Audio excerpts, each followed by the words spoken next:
சமயம் இரண்டு சிநேகிதர் மேலே எனக்கு கோபம் மூழுது. என் தாசனாக யோபு பேசின மாதிரி நீ நிதானமா பேசலன்னு கர்த்தர் யுத்தம் பண்ண ஆரம்பிச்சாரு. வீட்டுல போய் வாசிச்சு பாருங்க 8வது வசனம். ஆதலால் நீங்கள் 3 பேரும் வாங்க, 7 ஆட்டுக்கடா 7 காளையை தெரிந்து கொண்டு என் தாசனாக யோபு கிட்ட போங்க, உங்களுக்காக சர்வாங்கத்தாக நம்மளை ஈடுங்க. என் தாசனாக யோபு உங்களுக்காக விண்ணப்பம் பண்ணுவான். நான் அவன் முகத்தை பார்ப்பேன். என் மகன் முகம் உடைஞ்சிருந்ததுன்னா உங்களை உடைச்சிருவேன்டா. ஆனா என் மகன் உங்களுக்காக ஜெபம் பண்ணான்னா நான் மனம் இறங்குவேங்கிறார் ஆண்டவர். அதுதான் உண்மையான உயர்வு. யார் என்ன வேணாலும் பண்ணட்டும், தம்பி, சிஸ்டர், பிரதர், பாஸ்டர், நம்ம முகம் தாண்டு பார்க்கிறவர்.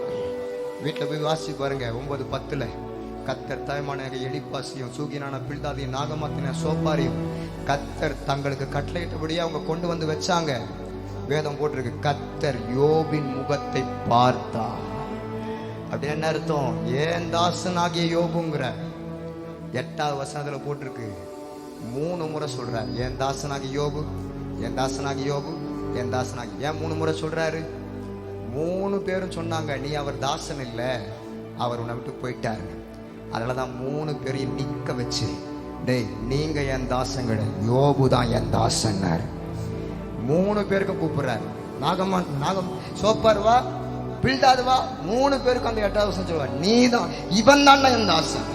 இதுதான் சொல்றேன், எந்த ஆள் நேபுகாத் நேச்சாரே உங்களை அக்கினி சூளைகளை போட்டாலும் பரவாயில்ல, அதே ஆளு சாத்ராக் மேஷாக் ஆபேத்நேகோ என்பவர்களே உன்னதமான தேவனுடைய தாசர்களேன்னு சொல்லி அதே நாவ சொல்ல வைக்கிற தேவன். இன்னைக்கு வேணா ஊழியத்துல பாஸ்டர்ஸ்க்கு இந்த வார்த்தை வருது, இன்னைக்கு வேணா உங்க ஊழியங்கள்ல உங்களை அற்பமா பார்த்து இயல்ந்து தூக்கி எறியலாம். ஆனா அதே நபர்கள் முன்னாடி நீ தான் என் தாசன் உண்மையான உயர்வை காண்பாய். இந்த வார்த்தை பிடிச்சுங்க பாஸ்டர். உண்மையான உயர்வை ஊழியம் பார்க்கும். இந்த வார்த்தை ரேமாவா வருது ஒவ்வொரு பாஸ்டர்களுக்கும். உண்மையான உயர்வை பார்ப்பேன்.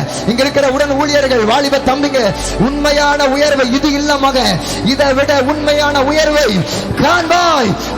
பிடிச்சுக்க. இந்த வார்த்தை உனக்கு தான் ஆண்டவர் சொல்றான். உடைக்கப்பட்டாலும் உண்மையான உயர்வு ஜோதே உனக்கு வருது. 2வது காரியம், உன் வெட்கத்துக்கு பதிலாக 2 தனியான பலனை காண்பாய்.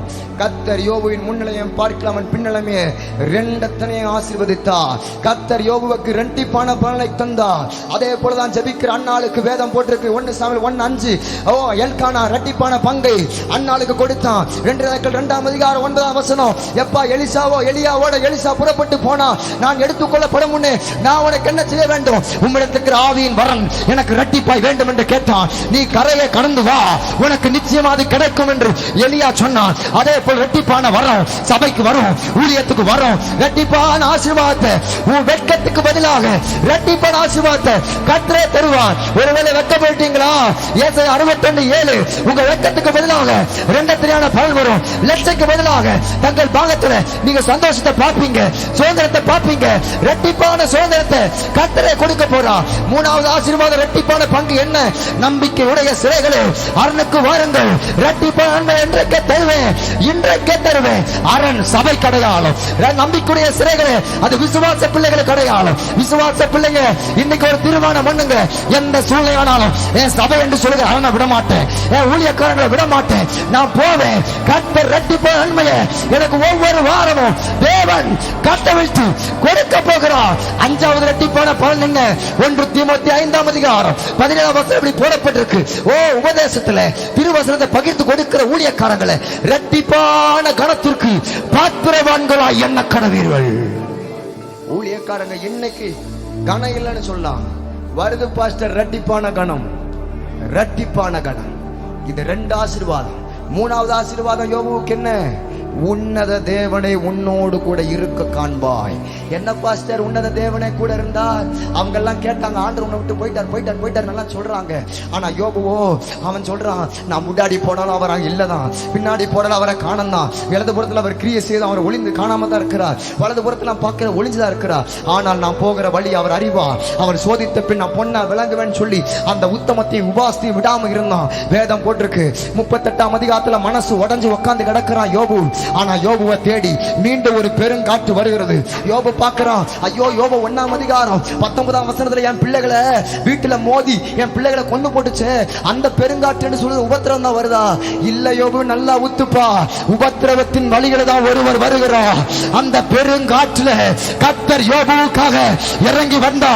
அந்த பெருங்காற்று உபத்திரவத்துக்கு அடையாளம். உபத்திரவத்தின் வழியாகத்தான் கர்த்தர் பெருங்காற்றுல இந்த ஊழியத்துல உன்னத தேவனே உன்னோடு கூட தம்பி உன் கூட இருப்பான், தங்கச்சி உன் கூட இருப்பான், பாஸ்டர் ஓ ராபாலாரா உன் கூட இருப்பான், விடமாட்டார் விடமாட்டார்.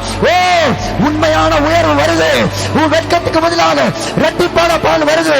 உன்னத தேவனே உன்னோடு கூட இருக்கிற எழுப்புதல் வருது.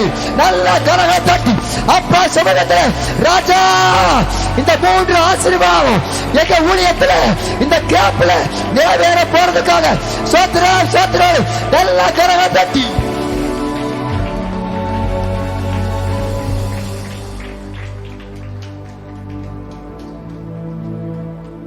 ஜெபிப்போம்.